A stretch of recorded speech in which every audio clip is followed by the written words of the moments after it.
చెప్తా ఉండు కదా, కొలస్సీలకు రాసిన పత్రికలో ఉంటుంది ఒక మాట, 2వ అధ్యాయం 3వ వచనంలో,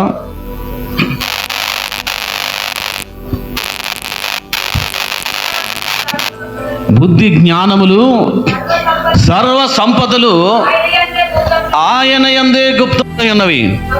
హల్లెలూయా. ఏమున్నాయట ఆయన దగ్గర? బుద్ధి, జ్ఞానము, ఇంకా సర్వ సంపదలు ఎవరి దగ్గర ఉన్నాయట? దేవుని దగ్గర ఉన్నాయి. అన్నీ దేవుని దగ్గర ఉంటే, దేవుని దగ్గర ఉన్నదాన్ని పొందుకోలేక ఎక్కడ పరిగెడతావట? ఎక్కడెక్కడికో పరిగెడతా ఉంటాం. ఇప్పుడు ఎక్కడ పని చేయాలి మనం? ఎక్కడ ఫైట్ చేయాలా? ఎక్కడ బ్రతిలాడుకోవాలా? ఎక్కడ దేవుని దగ్గర ప్రార్థన చేయాలా? ఎవరి దగ్గర మనం నిత్యం కూర్చోనగలగాల? ఎవరి మీద ధ్యాస పెట్టుకొని ఉండగలగాల? ఎవడి మీద ఆలోచన కట్టుకొని ఉండాలా? ఇది మర్చిపోయి ఏం చేస్తామంటే మన దారులన్నీ పక్కకి వెళ్ళిపోతూ ఉంటాయి. దేవుడు దారులు పక్కకి వెళ్ళడం ద్వారా దేవుని యొక్క ఆశీర్వాదం మనం పొందలేకపోతూ ఉంటాం. దేవుడు చెప్తాడు, మీలో భేదవాడిగా ఉండటం నాకు ఇష్టం లేదు, మీరు దీవించబడకుండా ఉంటే నాకు ఇష్టం లేదు, అసలు కరువు అనేది నాకు ఇష్టం లేదు అంటాడు దేవుడు. కాబట్టి దేవుని దగ్గర ఫైట్ చేయాల్సిన మనం లోకంలో పని విషయంలో ఫైట్ చేయడం పెద్ద గొప్ప విషయం కాదు. అనేక మంది దీవించబడటానికి పోవడానికి గల కారణం ఏంటంటే, దేవుణ్ణి విడిచిపెట్టి వారి తెలివితేటలను బట్టి ప్రయాసలో దీవించబడతామని ప్రయత్నాలు చేస్తున్నాం. కానీ ఈ ప్రయత్నాలను దేవుడు ఆశీర్వదించకపోతే ఆ ప్రయత్నం దీవించబడదట. నీ ప్రయత్నములన్నీ యెహోవా సఫలపరచునుగాక అంటాడు. ఒకవేళ ఆయన సఫలపరచకపోతే ఆ ప్రయత్నం వృధా అయిపోయింది. మనకు ఆలోచనలు వచ్చినప్పుడు కూడా మన ఆలోచనల్ని దేవుడు సఫలపరచకపోతే, నీ ఉద్దేశాలను దేవుడు దీవించకపోతే మనం దీవించబడలేవట. అందుకే మన ఫైట్ ఎక్కడ ఉండాలట? దేవుని దగ్గర మాత్రమే ఉండాలట. అందుకనే బుద్ధి జ్ఞానములు సర్వ సంపదలు ఎవరి దగ్గర ఉన్నాయట? సర్వశక్తి కలిగిన దేవుడి దగ్గర ఉన్నాయి. ఇప్పుడు డబ్బు కావాలంటే ఎక్కడికి వెళ్ళాలా? దేవుడి దగ్గరికి వెళ్ళాలా. ఆరోగ్యం కావాలంటే ఎక్కడికి వెళ్ళాలా? దేవుడి దగ్గరికి వెళ్ళాలా. ఇప్పుడు కుటుంబాల్లో పరిస్థితులు బాగలేకపోతే ఎక్కడికి వెళ్ళాలా? దేవుని దగ్గరికి వెళ్ళాలా. కరువు వచ్చినప్పుడు ఎక్కడికి వెళ్ళాలా? దేవుని దగ్గర. ఏ పరిస్థితి అయినా దేవుని దగ్గర అడిగి పొందుకునేవాడిగా ఉండాలి, కానీ దేవుని దగ్గర నుంచి దూరం అయిపోయి పొందుకునేవాడిగా మనం ఉండకూడదు. చాలామందికి తెలియని విషయం ఏంటంటే, దేవుని దగ్గర నుంచి దూరం వెళ్ళిపోయి పొందుకుంటామని ప్రయాసపడతాం. కొంతమందికి మందిరానికి రాలేకపోతూ ఉంటాం. కొంతమంది ఈరోజు పనిని బట్టి ఆనందపడి బయటికి వెళ్ళిపోతూ ఉంటాం. కానీ దేవుని యొక్క వాక్యం చెప్తా ఉంది, నువ్వు ఎక్కడో పొందుకున్నది నీకు దీవెన ఆశీర్వాదకరంగా అది ఉండదట. నువ్వు ఇక్కడ కనుక ఫైట్ చేస్తే, నువ్వు ఇక్కడ కనుక దీవించడం ప్రారంభం అయితే నీ ప్రయత్నములన్నీ దీవించబడతాయి. అందరం పని చేస్తున్నాం, మన పని దీవించబడాలా. అందరం ప్రయాసపడుతున్నాం, మనం దీవించబడాలా. దేవునికి ఇష్టం, నువ్వు దీవించబడటం ఇష్టం. అందుకే చెప్తాడు యెషయా గ్రంథం 49వ అధ్యాయం కనుక ఒకసారి తీస్తే,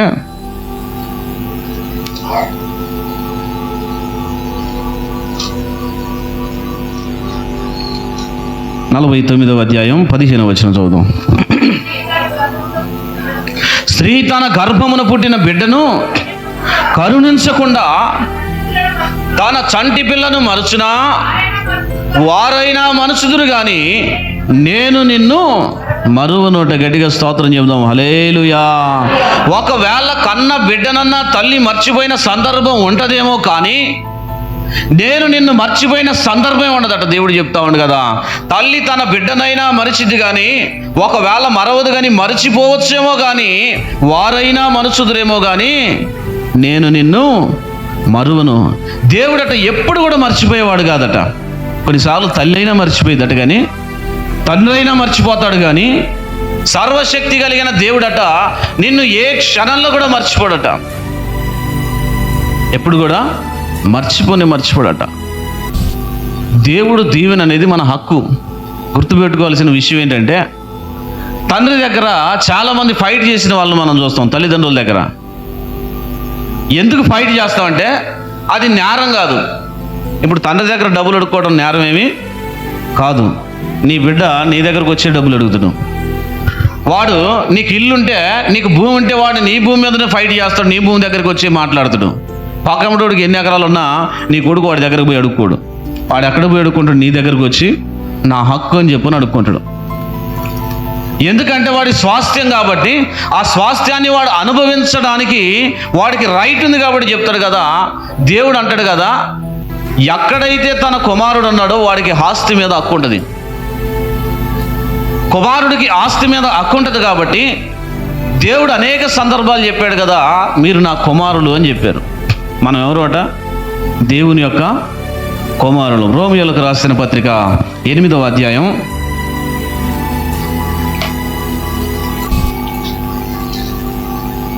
14వ వచనం చూద్దాం. దేవుని ఆత్మ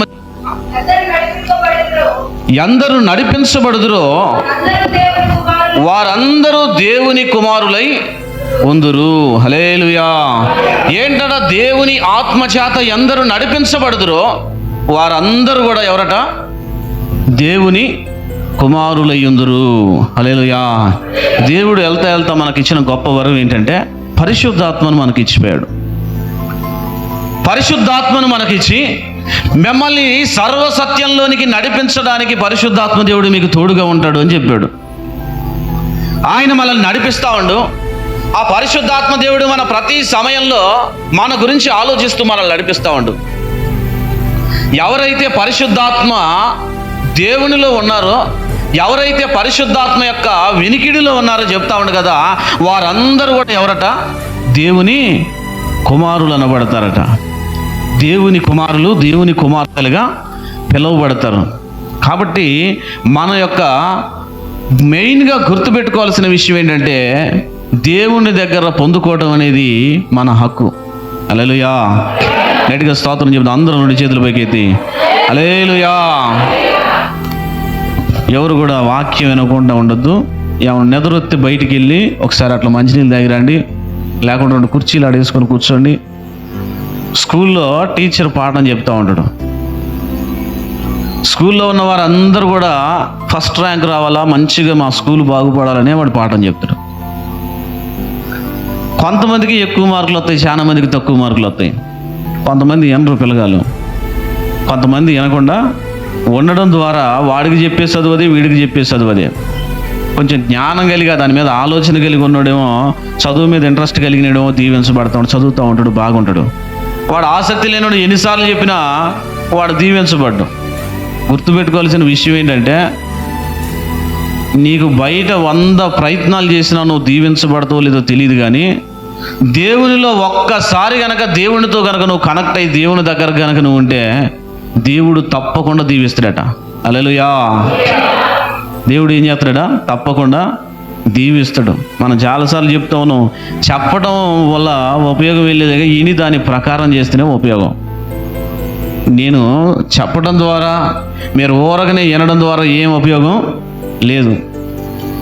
విన్నవాడి తిన్నవాడి వల్ల ఉపయోగం లేదు. కానీ దేవుని యొక్క వాక్యం చెప్తుంది కదా, ఈ నా మాటల ప్రకారం చేసేవాడు అని చెప్తుంది. మాట ప్రకారం చేయగలిగిన వాడు, చేయలేనివాడు ఏమీ చేయలేము. మనం దేవునికి దగ్గరగా ఉన్నవాడు తప్పకుండా దీవించబడతాడు.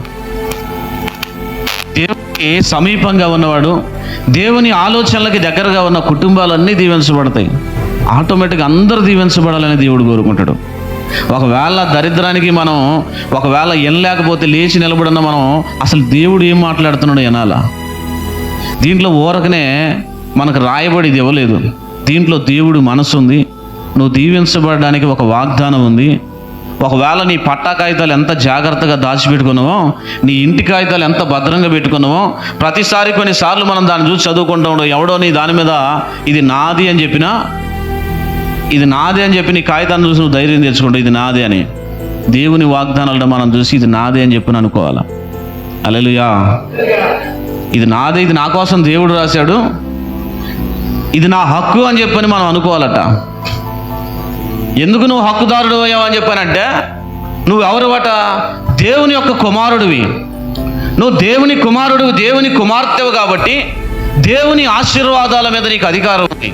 దేవుడిచ్చిన దాని మీద నువ్వు హక్కుదారుడివి. నీ హక్కుని నువ్వు ఊరకనే అడుక్కునేవాడివి కదట బాబు అని. మనం పోయిన వారం కూడా చెప్పుకున్నాం. ఏడవడం కాదు, ఏడవడం వల్ల పెద్ద ఉపయోగం ఏమీ లేదు. ఎప్పుడు ఏడవాలా? బాధపడ్డప్పుడు ఏడవాలా, ఏదైనా చేసినప్పుడు ఏడవాలా, ఆయనకు విరుద్ధంగా ఎట్లా ఉన్నప్పుడు ఏడవాలా.